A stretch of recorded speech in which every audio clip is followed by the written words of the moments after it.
Congratulations, you got your UV-5R. Now let's program a repeater.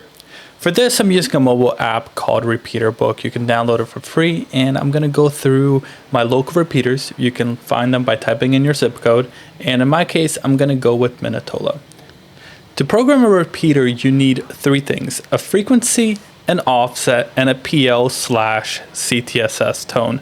So now let's add these to our radio. Okay, first things first, let's make sure that we are in VFO mode or frequency mode instead of memory mode. And now let's make sure that we're in the right band mode, and we can switch back and forth by clicking band. In this case, we're in UHF, so let's type in our frequency. So ours is 448.125. At this point, we're gonna go click menu, type in 26, and enter our offset. In our case, it is 005000. To exit out, we click menu and then exit. Now we want to make sure that we say that it's a negative offset. We're going to click menu, 25, menu.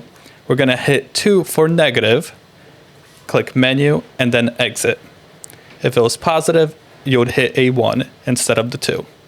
And now let's hit or add our CTSS tone.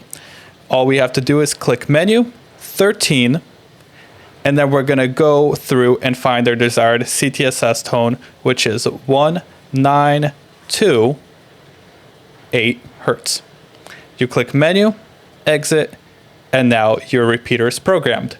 But we also want to save it. We're going to hit menu, 27, menu, and we're going to enter the channel number. In my case, I'm just going to make it channel 100. Once you're at your desired channel number, you're going to hit menu, exit, and your radio is programmed. You can test the programming by simply clicking the PTT tone. If you get that green light and an audible response from the repeater, that means that you're close enough to hit it and you programmed it correctly. So thank you for watching. If you have any questions or issues, feel free to reach out in the comment section, and have a great day.